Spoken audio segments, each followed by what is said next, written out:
Olá, graça e paz da parte de Jesus seja multiplicado sobre a tua vida, sobre a tua família. Obrigado pelo privilégio de poder compartilhar com você um pouco mais da palavra do nosso Deus. Estamos no Contagem Regressiva, série de 22 semanas, onde estamos falando sobre o Apocalipse, capítulo a capítulo. E hoje nós queremos compartilhar com vocês o capítulo de número 10 do Apocalipse. Na semana passada, ou no episódio anterior, no episódio de número 9, a gente aprendeu que o toque da quinta e da sexta trombeta aconteceu. E quando esse toque dessas duas trombetas, a antepenúltima e a penúltima trombeta, são tocadas, há uma permissão de Deus em ação, liberando demônios, liberando um exército, na realidade, de demônios que vem do abismo. E a humanidade, mesmo diante de toda essa manifestação de Deus, decide não se arrepender. A palavra vai nos mostrar que quase 35% da humanidade foi extinta, foi morta por causa da liberação desses demônios que durante 5 meses vão provocar danos a toda a humanidade. Nesse momento, onde nós estamos? Nós estamos exatamente no intervalo entre o toque da sexta e da sétima trombeta. Então, nesse intervalo, nós nos encontramos exatamente nesse intervalo. Apocalipse 9, 20 e 21 vai dizer: o resto da humanidade, isto é, todos os que não tinham sido mortos por essas pragas, não abandonou aquilo que eles haviam feito com as suas próprias mãos. Eles não pararam de adorar os demônios e os ídolos de ouro, de prata, de bronze, de pedra, de madeira, que não podem ver, nem ouvir e nem andar. Também não se arrependeram dos seus crimes de morte, nem das suas feitiçarias, nem da sua imoralidade sexual e nem dos seus roubos. É impressionante observar que a humanidade, depois do arrebatamento da igreja, não se arrepende dos seus pecados, mesmo com tantos sinais. E nós citamos no episódio anterior que o motivo da ausência de arrependimento é por causa do Espírito Santo que foi retirado. Junto com o arrebatamento da igreja, o Espírito Santo foi recolhido, foi removido. Então, se antes do arrebatamento, com a presença do Espírito Santo, já era difícil o ser humano se arrepender, se voltar para Deus, se quebrantar e se converter de coração, imagine sem a presença do Espírito que convence o homem do pecado, da justiça e da juízo. Então, esse é o motivo que aparece aqui no versículo 20 e 21 do capítulo 9, do porquê os homens não se arrependem mesmo diante de tantos sinais. O peso da mensagem do anjo, a partir de agora, é um peso de mensagem que mostra que não haverá mais demora. Ou seja, em outras palavras, o cumprimento depois da toque da sexta trombeta será breve, será rápido, não vai tardar. Esse é o peso da mensagem do anjo. Em Apocalipse 10, versículos 5 e 8, onde aparece esse intervalo do toque entre a sexta e a sétima trombeta, está escrito: depois, o anjo que vinha em pé sobre o mar e sobre a terra levantou a mão direita para o céu e fez um juramento em nome de Deus, que vive para todo sempre, que criou os céus e a terra, o mar e tudo que existe neles. O juramento foi este: não vai demorar mais. Quando o sétimo anjo tocar a trombeta, Deus cumprirá o seu plano secreto, como anunciou aos seus servos, os profetas. Então, a voz do céu que eu tinha ouvido falou comigo outra vez, dizendo: vá até o anjo que está em pé sobre o mar e sobre a terra e pegue o livro aberto que ele tem na mão. Veja, esse anjo que o apóstolo João está vendo, ele estava em pé com um pé na terra e um pé no mar. E esse anjo, ele levanta a mão para o céu e faz um juramento dizendo que não ia demorar mais. Não ia demorar o quê? O cumprimento das promessas de Deus. E um outro anjo diz para o João ir até esse anjo que estava em pé fazendo o juramento e pegar o livro aberto que esse anjo tinha nas mãos. Qual foi a reação de João? João pega esse livro e a palavra vai dizer que ele come o livro e percebe que a princípio na boca o paladar do livro era doce, mas no estômago, conforme ele digeria o livro, esse livro era amargo. João é estimulado a comer o livro, a comer a palavra que ele estava recebendo. Versículo 9 e 10 diz o seguinte: eu fui e pedi ao anjo um livrinho, e ele me disse, pegue o livrinho e coma-o. No seu estômago ele ficará azedo, ou ficará como fel, mas na sua boca será doce como mel. Aí peguei o livrinho da mão do anjo e o comi. E na minha boca ele era doce como mel, mas depois que o engoli, o meu estômago ficou azedo. Então, João segue a orientação do anjo e no estômago ele engoliu o livro e era amargo como fel. Na boca ele comeu e era doce como mel. Então, essa combinação de amargo com doce mostra a alegria e a tristeza pelo cumprimento da palavra de Deus. Olha que interessante.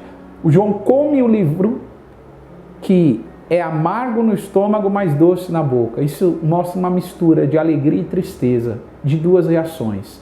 Por um lado, João estava vivenciando a experiência da alegria, do cumprimento da palavra de Deus, que todos os anúncios feitos pelos profetas, pelos homens de Deus do Antigo Testamento, pelos apóstolos, estavam se cumprindo. Então isso trazia alegria, mas ao mesmo tempo trazia tristeza, porque se você observar o toque das trombetas, a abertura dos selos, e mais para frente nós vamos falar sobre o derramamento das 7 taças da ira de Deus, isso gerava tristeza no João, porque ao toque de cada trombeta, a abertura de cada selo e ao derramar de cada taça, havia destruição da natureza, destruição da vida humana, abalo de um modo geral em todo o mundo. Então essa mistura de sentimentos é descrita aqui como doce na boca, mas amargo no ventre. Na sequência, João recebe uma régua e com essa régua ele vai medir o templo e contar o número de pessoas que estão adorando. Veja o que está escrito no capítulo 11, verso 1 e 2. Depois disso, recebi uma régua de medir, parecida com um caniço, e me disseram, levante-se, tire as medidas do templo de Deus e do altar e conte as pessoas que estão adorando no templo. Porém, não tire as medidas do pátio exterior do templo, pois esse pátio foi dado aos pagãos, que pisarão a cidade santa durante 42 meses. E depois disso, o João entra em contato, depois de receber a cana, depois de medir o templo, de observar a adoração, enfim, ele está ali ouvindo. E esse anjo fala sobre as duas testemunhas. Quem são essas duas testemunhas? Algumas pessoas declaram, alguns teólogos, estudiosos da Bíblia, chegam a afirmar que essas duas testemunhas de Apocalipse 11 são Moisés e Elias. Por quê? Porque é um representante da lei e um representante da profecia do Antigo Testamento. E também por entenderem que no Monte da Transfiguração, em Mateus 17, Jesus ele transfigura diante de Pedro, Tiago e João, e quando ele transfigura sua aparência, aparece de um lado Moisés e de um outro lado Elias. Então, muitos estudiosos da Bíblia afirmam que é Elias e que é Moisés. Nós não podemos afirmar com certeza aquilo que a Bíblia não diz com clareza. Por esse motivo, a gente crê que pode ser eles, mas ao mesmo tempo não afirma com certeza que são, justamente porque não há um relato bíblico confirmando que serão eles. E esses homens, essas duas testemunhas, também são sinais, são representantes dessa união de Israel e igreja, essa plenitude, chamada plenitude dos tempos, onde o Messias, o Filho de Deus, é aceito de forma incondicional, tanto pelos judeus como pelos gentios. Então, essas duas testemunhas também representam essa junção de Israel e da igreja. Versículo 1 e 2 do Apocalipse 11 diz o seguinte: eu enviarei as minhas duas testemunhas, vestidas com roupa feita de pano grosseiro, e elas anunciarão a mensagem de Deus durante 1260 dias, ou seja, 3 anos e meio. As duas testemunhas são as duas oliveiras e os 2 candelabros que estão em pé diante do Senhor do mundo inteiro. Se os seus inimigos tentam maltratá-las, sai fogo da boca dessas duas testemunhas e acaba com eles. Assim, quem quiser maltratá-las precisa ser morto. Elas têm autoridade para fechar o céu, a fim de que não chova durante o tempo em que anunciam a mensagem de Deus. Tem autoridade também sobre as águas para que virem sangue. E tem autoridade ainda para ferir a terra com todo tipo de pragas, quantas vezes quiserem. Percebe que essas duas testemunhas estão revestidas de uma autoridade para cumprir uma missão. E que missão é essa? Anunciar a mensagem do Senhor em um tempo em que a igreja já foi arrebatada, num tempo em que o Espírito Santo já foi elevado, já foi recolhido, e essas duas testemunhas têm o papel, a missão específica de anunciar a mensagem do reino para Israel, para os judeus. E o Senhor deu autoridade a essas testemunhas para operar todo tipo de sinais. Então, o desfecho dessas testemunhas é a morte e ressurreição, né? Então, a palavra vai dizer que quando as duas testemunhas, nos versículos seguintes de Apocalipse 11, quando as duas testemunhas acabam de anunciar sua mensagem, o monstro que vem do abismo, ou seja, a besta que vem do abismo, lutará contra elas. Ele a vencerá e as matará, e os seus corpos ficarão na rua principal da grande cidade, onde o Senhor delas foi crucificado, ou seja, Jerusalém. O nome simbólico daquela cidade é Sodoma ou Egito. Durante 3 dias e meio, os povos de todas as nações, tribos, línguas e raças olharão para esses 2 corpos e não deixarão que sejam sepultados. Os povos da terra ficarão felizes com a morte dessas duas testemunhas. Vão comemorar e mandar presentes uns aos outros, porque esses 2 profetas trouxeram muito sofrimento para a humanidade, segundo eles. Mas depois desses 3 dias e meio, um sopro de vida veio de Deus, entrou nas 2 testemunhas e eles se levantaram. E todas as pessoas que os viram ficaram com medo terrível. Quer dizer, Deus vai permitir que a besta lute contra as 2 testemunhas, as 2 testemunhas vão morrer, mas os seus corpos não serão sepultados, ficarão expostos durante 3 dias e meio, e o Senhor vai, depois desse período, soprar o fôlego de vida e as testemunhas vão voltar a viver. E quando elas voltam a viver, as pessoas ficam com muito medo. Imagine a reação dos inimigos dessas testemunhas, dos inimigos dessas 2 testemunhas em Apocalipse 11, eles vão ficar atemorizados com essa situação. No versículo 12 a 14 de Apocalipse 11 está escrito: aí os 2 profetas ouviram uma voz forte que vinha do céu e lhes dizia: subam aqui. Enquanto seus inimigos olhavam, os 2 profetas subiram numa nuvem, a semelhança de Jesus, né, que foi depois da ressurreição e passar 40 dias com os discípulos, eles foram subindo, ele foi, aliás, subindo, ele foi assunto aos céus, ele ascendeu aos céus. As 2 testemunhas, depois de ressuscitadas, vão subir numa nuvem aos céus. Naquele momento houve um violento terremoto, a 10ª parte da cidade foi destruída e morreram 7.000 pessoas. As outras ficaram com muito medo e louvaram a grandeza do Deus do céu. E aí a palavra diz que o segundo ai passou. O primeiro ai já foi, o segundo ai passou, mas aí há um anúncio: olhem, cuidado, o terceiro ai virá logo. Ou seja, a 3ª sentença de juízo já está chegando.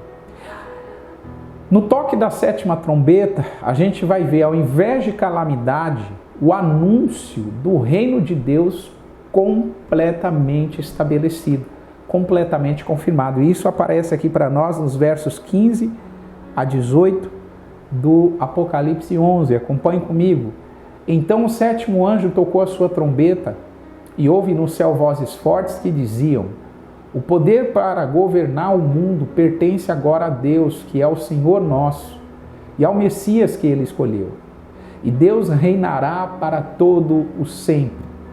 Aí os 24 líderes, ou 24 anciãos, que estavam sentados nos seus tronos diante de Deus, ajoelharam-se, encostaram o rosto no chão e adoraram a Deus, dizendo: ó Senhor, Deus Todo-Poderoso, que és, que é e que há de vir.